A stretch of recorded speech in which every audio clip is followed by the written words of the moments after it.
Welcome to episode 2 of the Job Hunt series on my channel.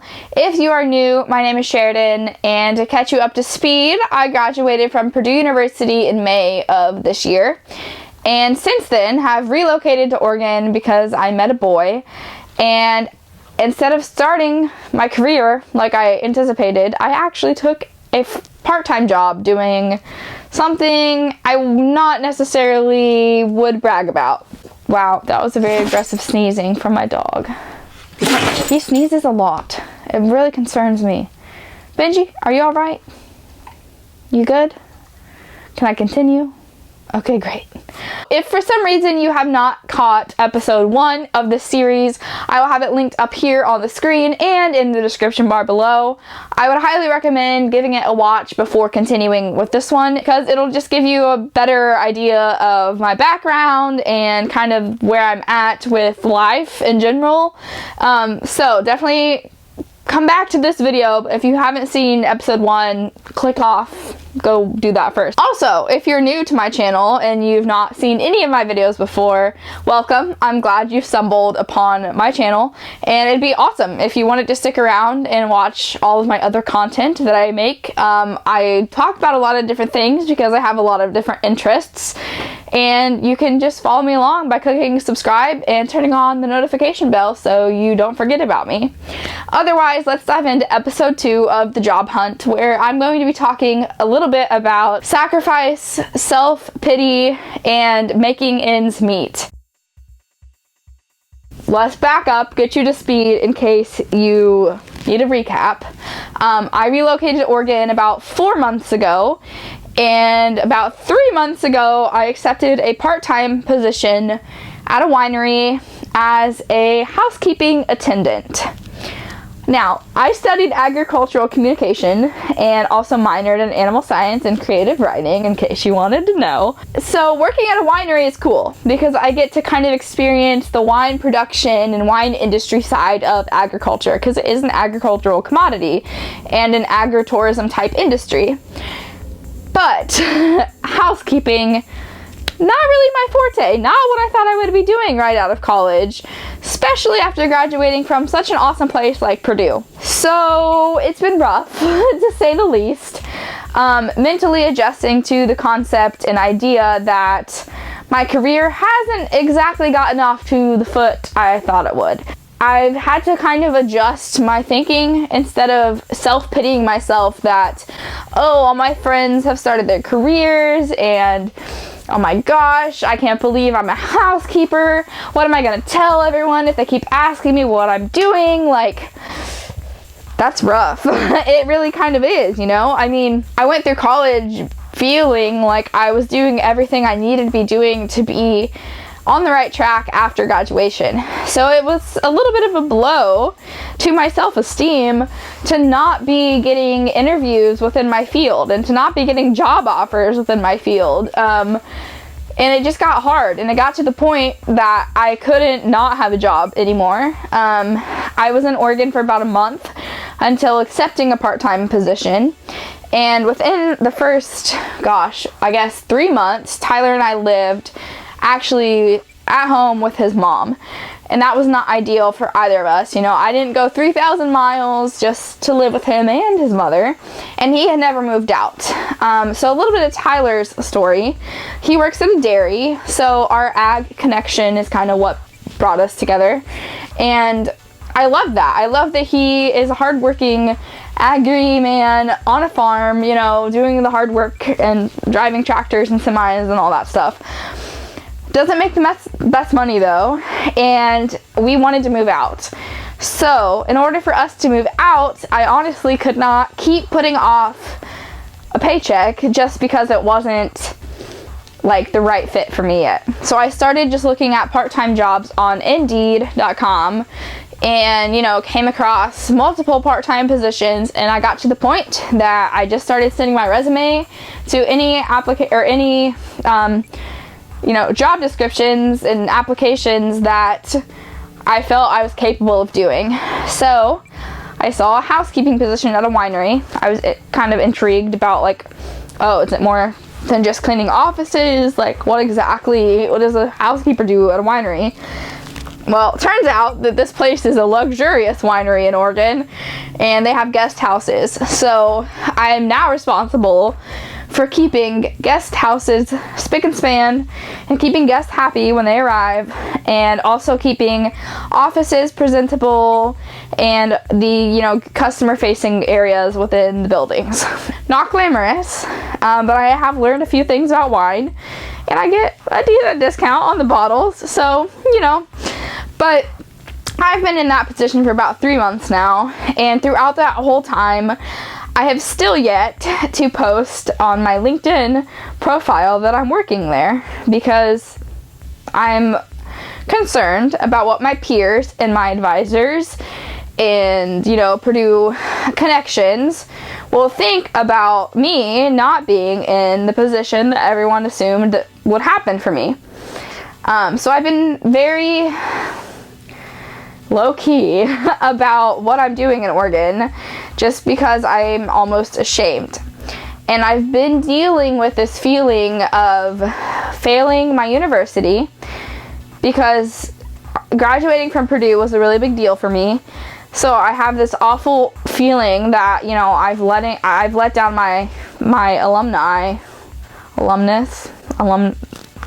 I've let down my university and my advisors and my mom, and I've wasted all this money. Those are feelings that were very real, that I've had to encounter face to face with myself and overcome, because I've been so emotional about this, because the job hunt can be a very emotional process. And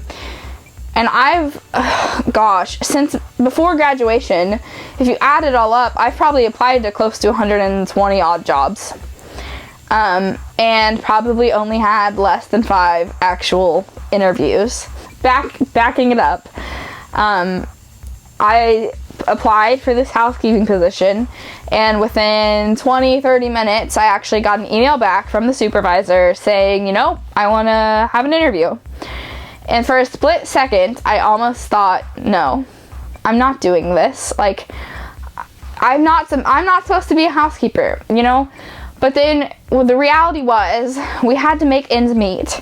And if we wanted to move out of his mom's house, I had to have an income. I went to the interview. I went to the second interview, and now I've been in that position for 3 months. And I don't hate it. There are definitely days that are worse than others, where I'm just like, oh my gosh, like, my degree is going to waste. But working part-time does allow me to have more creative time to focus on personal projects like YouTube and my blog, and just upcoming ideas that I'm brainstorming to continue being active in my agricultural communication side of myself. I can focus on that more, because I do eventually want to be able to have my own kind of sustainable business or brand online.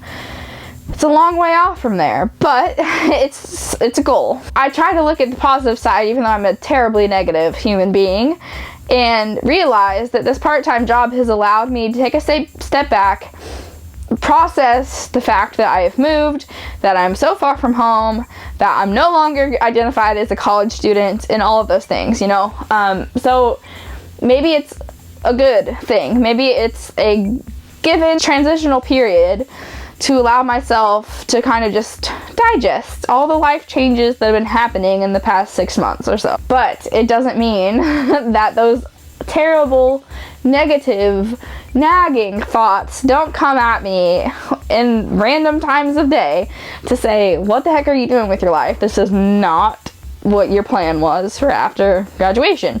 I should have had a new car by now. I could be making good communication job money. But that just wasn't in the cards for me right away. The cards will come. And that's kind of the biggest point of this episode, is to say sometimes you just have to suck it up and make ends meet. Because I had to have an income. Like, you can't not have an income. And I was so used to living off of financial aid and scholarships that I did not realize how important it is to have a good paycheck and to be able to spread that paycheck out until the next one comes, and hopefully save some of it too.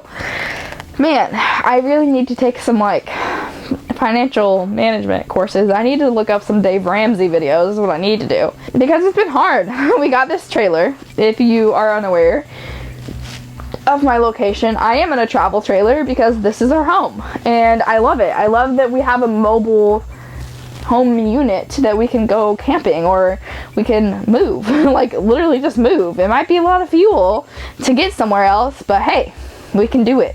And I love that, because committing to one location scares the shit out of me. So I love the travel trailer idea. We have a freaking dog. We adopted a dog. Life is good. Like, life is happy. I love Tyler. He treats me so well. Like, I don't deserve him. Even though this is not what I anticipated life would look like, it's not so bad. And I'm not done with the job hunt. I'm not just settling on having a part-time job forever, because that is not sustainable for our lifestyle, for, you know, building a savings account, all of that. It's not sustainable to only have a part-time job. And luckily, I mean, Oregon's minimum wage is higher than most places, so I'm not making a terrible wage, but part-time hours, you don't have the benefits, and all that's a big deal when you've relocated to somewhere else out of state. That's a different topic. But essentially, what my point is, back on track again, so many tangents in these videos. It's really easy to fall into this self-defeat, self-pity cycle where you feel defeated because you're not getting a chance. And that's the worst part.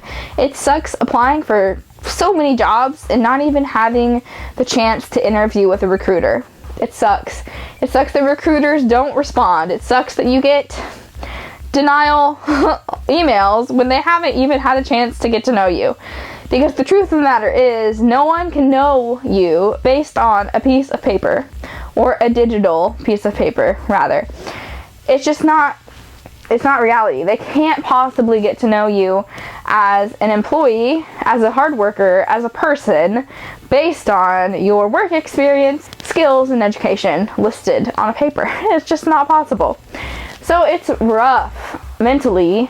It's exhausting to constantly be applying for jobs just to get rejected or not even have a chance to speak to a real person. I took a break from that. I have only been applying to jobs here and there, probably no more than 2 jobs a month. And I'm not focusing on it, because when I accepted this job, I said, okay, here's a part-time job to get a consistent income coming in where we can move out, get settled, start providing for ourselves instead of mooching from our family. Hopefully, I'll only stay here until the end of the year and then start up the job hunt hard again toward, you know, the end of November, let's say, to start a new job in January. I've casually been like scrolling through LinkedIn jobs, looking at notifications I'm getting from Indeed, but I haven't been hard pressed on the job hunt like I was leading up to graduation and directly after. And it's been relieving to not have that stress of needing to constantly search for job openings. I'm not, like I said, I'm not settling on part-time, so I may or may not have an interview next week for a position that actually would use my degree, which is so exciting. But I have to stay calm and collected because it may or may not work out. We don't know. It's not located locally. It's technically based in California, but it said negotiable for remote work. So fingers crossed they would let that be an option. But that'll be for episode 3. Episode 3 will focus on getting back into the job hunt after having a part-time job and, you know, kind of getting your feet wet into having an income. And then what it looks like to kind of transition into part-time back into full-time, getting on track with your career. This episode is just, you know, talking about getting over yourself and just accepting that sometimes you just have to work.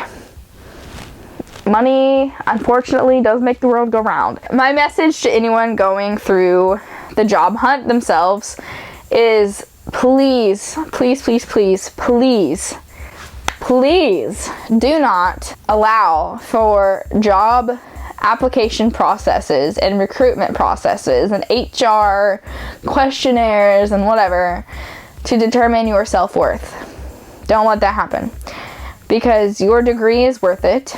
your skills are worth it, your knowledge is worth it, and your experience is worth it. And it's not worth one missed job opportunity that you feel like you should have gotten totally making you feel like you're worthless. Life is freaking weird, and you've got to let it play out. And I know it's frustrating because you have a plan. I love to pretend that I can like decide my future and know exactly what's going to happen year after year. It's not how it works. And maybe someday I will let go of that and just let things happen how they happen. Just hang in there. Make ends meet. Don't beat yourself up about whatever it is that you feel you need to beat yourself up about on this crazy job hunt process. I will see you back in episode 3, where I will be discussing going back into the hard-hitting, serious job application process, and maybe some exciting life updates too. We'll see how these interviews happen. Hopefully I get at least the second round. I don't know. We can't know. We can't plan it. But I really appreciate you guys tuning in for this rambly episode 2 of the Job Hunt series. Please let me know if you have any specific questions for me in the comment section, whether it's regarding the job application processes or interviews or working part-time, etc., etc., but also about relocation and just how I'm navigating life post-graduation and me being a new adult. There will definitely be more content coming about that. I want to start getting into like some finance video stuff because that's something that I'm going to really have to focus hard on in the next coming months when I start having to pay back student loans and having a trailer payment and rent and yada yada. Seriously, I appreciate your viewership. If you made it to this point, bless up. You guys are awesome. And I will see you in the next one. Maybe someday I will have an accurate, beautiful, consistent sign off, but I don't yet. So I'll see you in the next freaking video. Take care, guys. Well, no one does peace signs anymore. Bye.